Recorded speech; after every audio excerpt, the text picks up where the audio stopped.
नमस्कार मित्रों, आपका हार्दिक स्वागत है हमारे YouTube चैनल पर, जहां हम आपको ले चलते हैं पौराणिक गाथाओं की दुनिया में।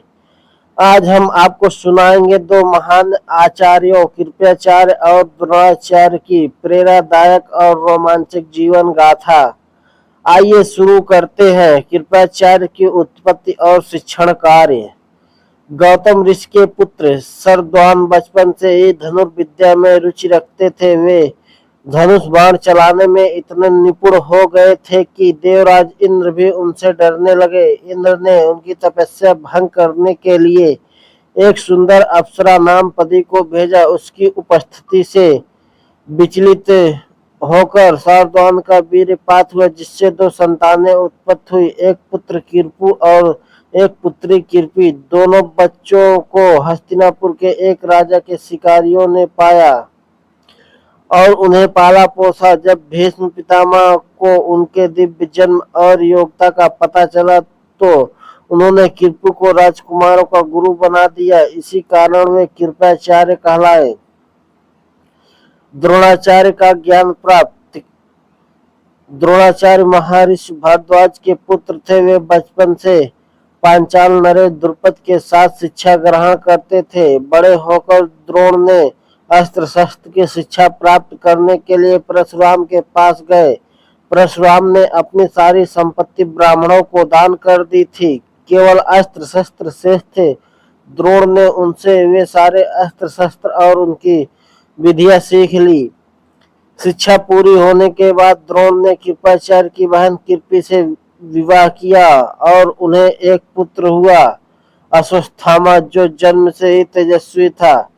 गरीबी और द्रुपद के अपमान। द्रोण अपने परिवार के साथ निर्धनता से जीवन व्यतीत कर रहे थे। एक दिन उनका पुत्र अश्वत्थामा दूध के लिए रोने लगा, लेकिन घर में गाय नहीं थी। तब द्रोण को अपने पुराने मित्र राजा द्रुपद की याद आई। वे सहायता मांगने द्रुपद के पास गए, लेकिन द्रुपद ने उन्हें अपमानित करते हुए कहा, मित्रता समान स्तर वालों से होती है, राजा और ब्राह्मण में नहीं। द्रोण अपमानित होकर वहां से लौट आए और चुपचाप कृपाचार्य के घर में रहने लगे। राजकुमारों से पहली भेंट और अद्भुत प्रयोग। एक दिन जब पांडव और कौरव खेल रहे थे, उनकी गेंद कुएं में गिर गई। वहां से गुजरते हुए द्रोणाचार्य ने बच्चों की मदद करने का प्रस्ताव दिया। उन्होंने मंत्र बल से सीकों को जोड़कर गेंद को कुएं से बाहर निकाल लिया। इस अद्भुत चमत्कार से प्रभावित होकर युधिष्ठिर ने द्रोण को हस्तिनापुर ले जाकर पितामह भीष्म से मिलवाया। जब भीष्म को उनकी दिव्यता और कौशल का पता चला तो उन्होंने द्रोण को पांडव और कौरव का मुख्य आचार्य नियुक्त कर दिया। वे तब से द्रोणाचार्य कहलाने लगे। सच्चा ज्ञान साधना और तप से प्राप्त होता है, न कि धन और पद से। अपमान सहकर भी जिसने धर्म और सेवा का मार्ग नहीं छोड़ा, वही सच्चा आचार्य कहलाता है।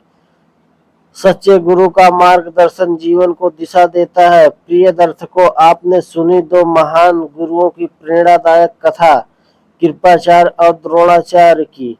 उनकी जीवन गाथा हमें सिखाती है कि ज्ञान, साधना और आत्मसम्मान से कोई भी महान बन सकता है। आपके अनुसार आज के युग में एक आदर्श गुरु की सबसे बड़ी विशेषता क्या होनी चाहिए? कमेंट में जरूर बताइए। अगर यह कहानी आपको पसंद आई हो तो वीडियो को लाइक करें, शेयर करें और हमारे चैनल को सब्सक्राइब जरूर करें। धन्यवाद। फिर मिलेंगे एक नई पौराणिक कथा के साथ।